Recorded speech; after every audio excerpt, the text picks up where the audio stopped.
नेपालबाट आएदेखि चाहिँ बारा खानु पल्केको थियो दिनदिनै जस्तो बनाएर खान्थ्यो निकै भयो नबनाएको आज त बनाएर खानु पर्यो मैले यहाँ मुङ दाल भिजाएको थिएँ अनि अदुवा यहाँ पकाएर खानु पर्यो यहाँ चाहिँ अब एउटा अर्को नौलो कुरा हाल्नु पर्यो ट्राई गर्नलाई आज कस्तो हुँदो रहेछ एउटा अर्को इन्ग्रेडियन्ट हाल्छु मसँग थियो त्यो पनि हालौँ कि भनेर पहिला यसलाई ब्लेन्ड गर्छु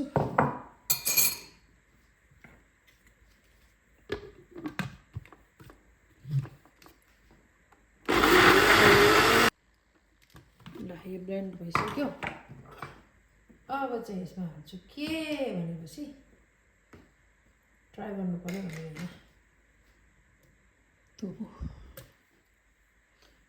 tofu हालेर बनाउनु पर्यो आज बारालाई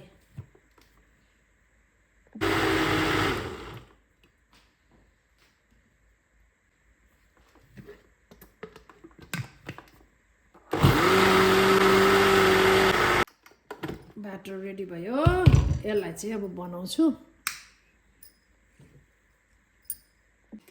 अब यहाँ चाहिँ के हाल्ने भने नुन त लाग्नु पर्यो हैन नुन हाले थोरै अनि थोरै जल हाल्नु पर्यो है अनि अलिकति चामलको पिठो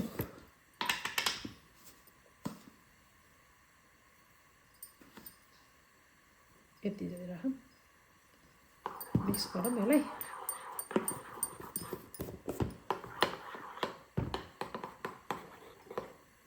अहिले टोफु हालेर बनाउनु लाग्यो कस्तो हुन्छ ट्राई गर्नु पर्यो भनेर मसँग यहाँ टोफु थियो र सायद सफ्ट खालको हुन्छ कि टोफु राम्रो पनि हो आज भेज डे मेरो त्यसले गर्दा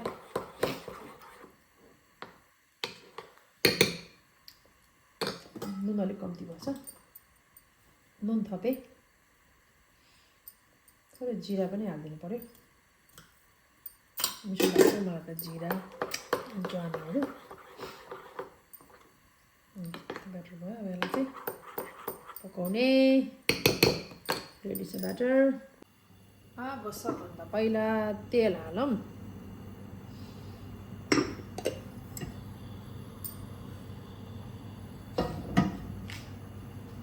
त्यसपछि यो ब्याटर हालिदिन्छु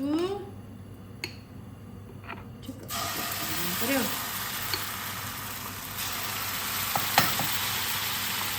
भइसक्यो ब्याटर पनि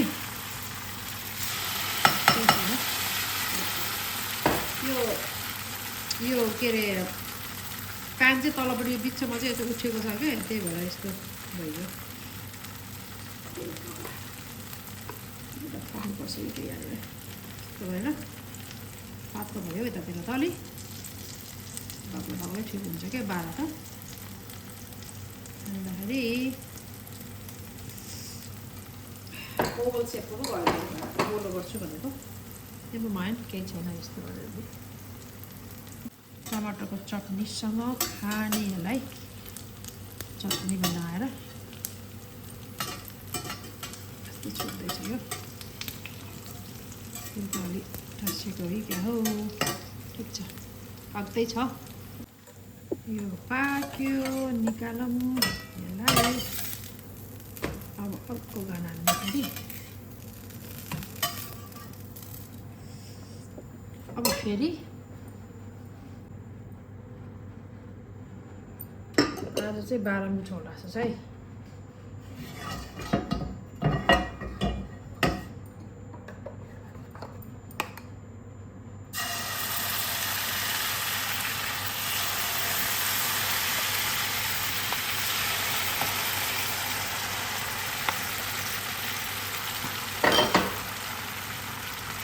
ल मेरो बारा रेडी भयो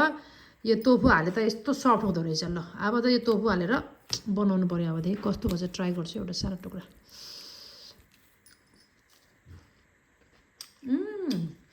मिठो हुँदो रहेछ है टोफु हालेको नरम पनि भएको है मुङ बारा बनाएको मैले वाउ आजको दिन अरे हाम्रो म चाहिँ यो टमाटर चटनीसँग खाने चटनी बनाएको मेरी छोरी चाहिँ दहीसँग खान्छ अरे वाउ दामी भएछ ल